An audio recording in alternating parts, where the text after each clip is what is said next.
Yesus menceritakan tentang Nabi Elia yang melayani di Janda Sarfat di tanah Sidon. Wah, ternyata tanah Sidon itu bukanlah bagian dari tanah Israel. Mereka mulai mencermati kenapa yang dibicarakan ini tanahnya orang lain, bukan tanah kita. Lalu juga Yesus berkata tentang Elisa yang diutus bukan kepada bangsanya, tetapi bisa kepada bangsa lain, yaitu kepada Naaman.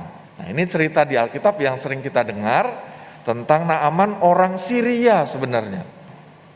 Nah, cerita-cerita ini rupa-rupanya menjadi cerita yang kurang disukai oleh orang Yahudi. Kenapa? Karena bagi mereka Allah itu ya Allahnya kami sendiri, bukan bangsa-bangsa lain. Ya. Kenapa Yesus orang Nazaret, ya orangnya kami malah membicarakan cinta kasih Allah yang lain? Ya. Nah, disitulah Yesus ingin membawa mereka untuk dapat memahami bahwa cinta kasih Allah, kasih karunia Allah itu untuk semua orang. Ya. Nah, saudara, ternyata pelayanan Yesus ini menghadirkan penolakan. Tetapi Yesus kemudian mengambil jalan untuk melewati mereka dengan hormat dan pergi melayani ke tempat yang lain.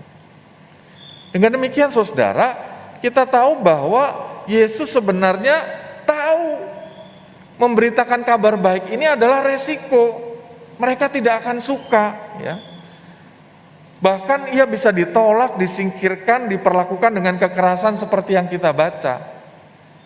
Tetapi Yesus tetap memilih melakukannya dengan keteguhan hati karena ia mengasihi.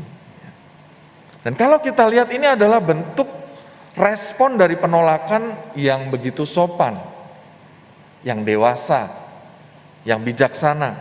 Ya. Dan ternyata saudara ada sesuatu hal yang menarik, bahwa ketika kita lihat mungkin Yesus pada saat itu tidak diterima.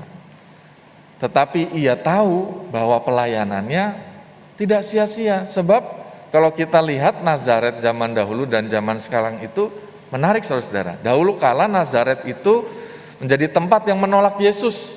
Ya. Nah, tetapi Yesus sendiri kemudian tetap melayani. Dan apa yang terjadi?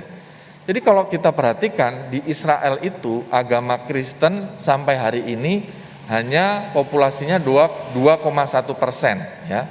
Sebab masih mayoritas di sana adalah orang-orang Yahudi. Tetapi di Nazaret ternyata saudara-saudara adalah populasi yang cukup tinggi dibandingkan dengan populasi yang lain. Besarannya itu sekitar 30%. Artinya apa yang Yesus lakukan itu ternyata menjadi sesuatu yang berbuah di kemudian hari. Mereka kemudian bisa meresponi ya cinta kasih Allah itu dalam kehidupan mereka selanjutnya.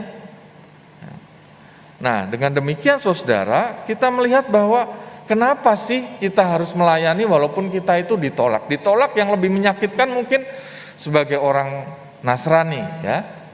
Wah, ternyata ada oknum yang mempersulit pekerjaan kita.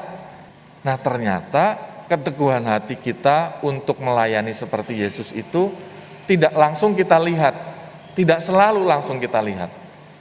Tetapi kalau kita mau bertekun, kita mau sabar, kita mau percaya seperti Yesus mengubahkan Nazaret, Tuhan juga bisa memakai kita untuk mengubahkan orang-orang yang membenci kita di tempat pekerjaan kita, mungkin di satu tempat lingkungan kita tertentu, ya.